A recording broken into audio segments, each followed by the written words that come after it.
Welcome everybody to this demonstration of SmartExporter for SAP. It's going to be a high-level overview of SmartExporter, more from the point of view of an end user, not technical. We'll leave that for a later date. We can provide documentation as well as the SAP certification that was achieved by Auticon for this application. We can send that upon request. SmartExporter for SAP is a very simple user interface. The whole concept behind it is allow you to take some of the load off of the IT shop and be able to do extractions of data directly from your SAP data sources to your IDEA project. And this is the 5,000-foot overview of how you would actually go about doing that. The first thing that we're going to need to do is establish a connection. And the connection is going to be using the credentials that are your SAP username and password. Your SAP basis and administrator will help you set this connection up. So first of all, choose the connection link. Each instance of SmartExporter can contain up to 10 connection strings, 10 different instances. So if your company has a dev environment, a QA environment, and then the production environment, you can have individual connection strings to each one of those environments. The way that you do that is to create a connection string. I have one created already, and I'm going to choose to edit that string to show you how that is done. Your first step is to name the connection. This needs to be descriptive. This connection going to the dev box, QA box, production box. Name it something that would be meaningful to you when you're looking in that list. We're going to see scattered throughout the application some connection types and more advanced type features. I'm not going to cover those in this presentation. Again, that's going to be more in the line of what your network administrator, your SAP basis administrator would handle, rather than the end user. Now, to establish this connection, you're going to need to know the IP address of the SAP server, a system number if your company uses one, as well as the SAP router string if it's used. Then you'll enter the client that you're looking to extract data from, and your SAP username and password. This is the same username and password that you would use to access a transaction code such as SE16 to be able to pull data one table at a time. The advanced features down below, again, we'll leave those for your basis administrator and security administrator to configure. The next step is to test the connection. Go ahead and click Test Connection. And you can see a green check mark indicates that your credentials were accepted and you have access to the SAP Data Dictionary. The next step that we're going to do is go to the Home tab again, and on the Home tab we're going to establish global options. Click the link and follow the links that are listed on the left-hand side of the screen. General options include whether you're creating a data request online or offline. SmartExporter contains a snapshot of the tables and the columns within those tables for your particular dictionary, and you can work offline. The next thing is tracing. Tracing is if there happens to be an issue or a challenge, Help Desk will have you turn that on, and it'll create a text file with everything that's talked about between SmartExporter and your SAP system as it's going across the network. The next option, data request. A data request is a query. It's a saved view of the data that you're going to extract data with, and by saving a data request in a global format, you can modify individual data requests to match the needs as required. We like this application because it creates native IDEA files, .imd files, but you can extract data to CSV, text, access, and some German text format as needed.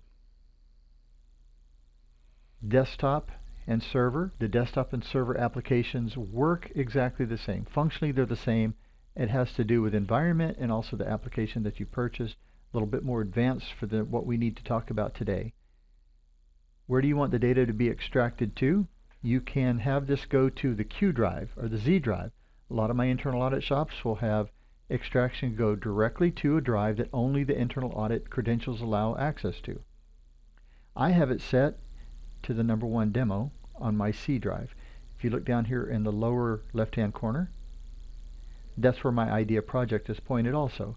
So when I run this data extraction, the actual data files will show up in my project automatically.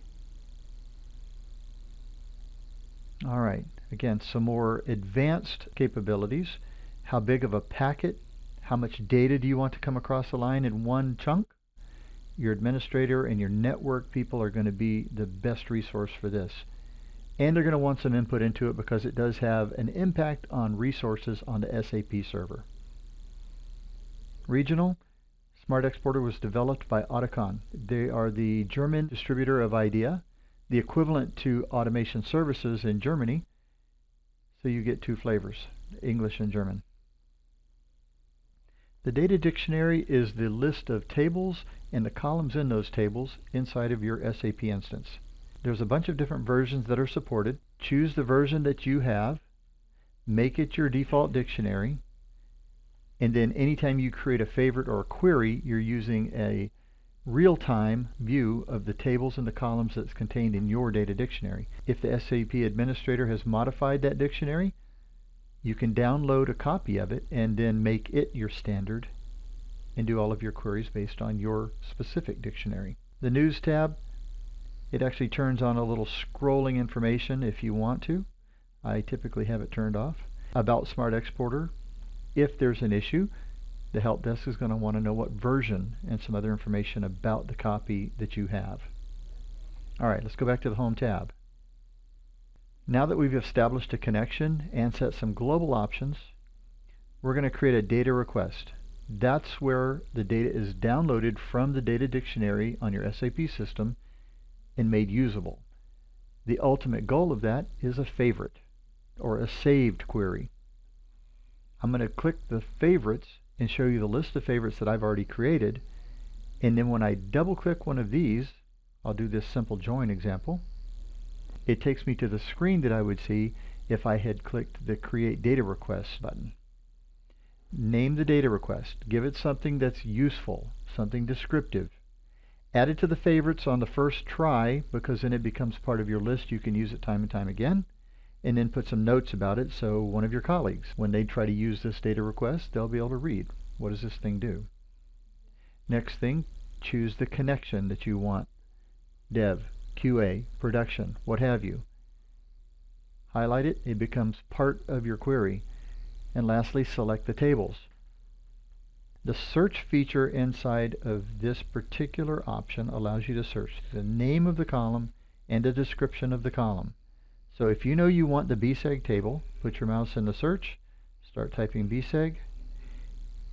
The options are narrowed down to anything that contains that sequence of characters, by name or by description. When you're happy with it, click it. It becomes part of your data extraction. Clear the box, type a new name, add another table, and then continue on until you've added all of the tables that you need to download for that particular extraction. The next step is to look at filters. These are global filters. If the table you chose contains the filter that you apply, it will be applied to that table. If the column is not present, simply doesn't get included. Fields and filters are table specific. So now that I have selected a few tables, individually I can choose the columns within those tables. Same filtering mechanism works. Choose a table, put your mouse in the search box, start typing the name of a column or a description of a column, and the list will be narrowed down, and then you simply just choose all of the columns that you're interested in downloading at one time. Choose the next table and do the same thing. Now if you need to further filter the data, we put some global filters in there, but if I want to put specific filters, choose a table, choose the Filters tab, and you can see the BUKRS column equal to 1000 is a specific filter that I added just for this table.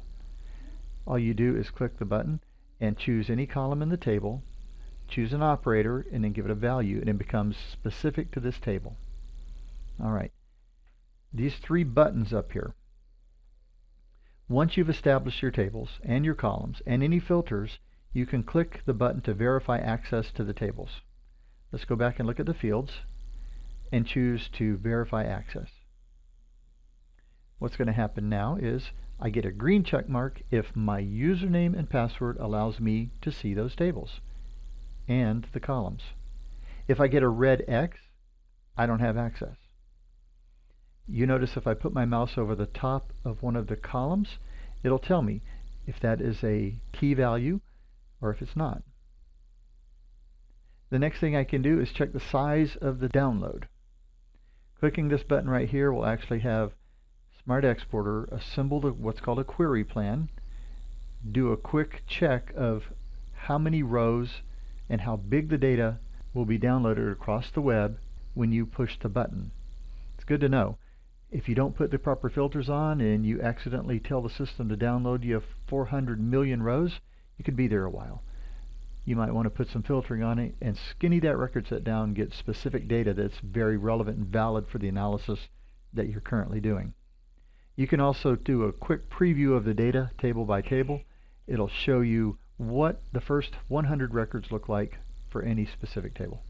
Alright, next we're going to go to the joins category. SmartExporter was created to allow you to not only download table by table by table, but to create joins between tables to make the record set that comes across the network much smaller. As an example, the BSEG table, there's no facility inside of SAP to filter that for 1/4 worth of data. In SmartExporter, I can join that BSEG table to the appropriate table and filter it to 1/4 worth of data, greatly reducing the size and the volume of data that comes across the network. It's a little bit more of a technical subject than we probably need to get into right now, how to configure joins, what the different types of joins are. But what I'll tell you is that it's very well documented, and you're going to have to do a little bit of studying to make sure that you can properly configure a join in order to get it to be efficient for you. Alright, next step is options. Remember those global options that we put in up in the first part of this presentation. Those were inherited by this particular data request, and then you can go in and modify each individual item on an item by item basis. If I wanted this particular request to do a CSV, I could change it for this request only. If I wanted it to go to a different location, I could change that. If I wanted to change the priority, I could change that and change the packet size also. All right. Last step, hit finish. I like to immediately look at the data request summary. What that does is it shows me what I'm going to do. I'm going to join this table to this table on that column. These are the output columns that I want from the first table. These are the output columns I want from the second table. Everything about the join, everything about the data request is documented in this small summary. I can place this request in a queue and schedule it for some time in the future. Might make sense to put it at 4 in the morning on Thursday because I know that's a significantly less busy time for my SAP system. I can make it an offline data request. If I've got colleagues that are using SmartExporter in another location, this will export the request to an XML file that I can email to them. They can import it and run it on their side. Maybe double check me. Save it and exit. That'll save it, put you back to the home screen, and you can go on to the next data request creation routine. And lastly, let's go ahead and do data request now. Data request now opens up a small dialog box that says table LFA1 is part of a join but was not selected to be downloaded. What that's telling me is SmartExporter allows you to download the source tables as well as the joined table. I've chosen to only download the joined result. That's going to greatly minimize the amount of data that's getting pushed across the line. When the data request finishes, hit close.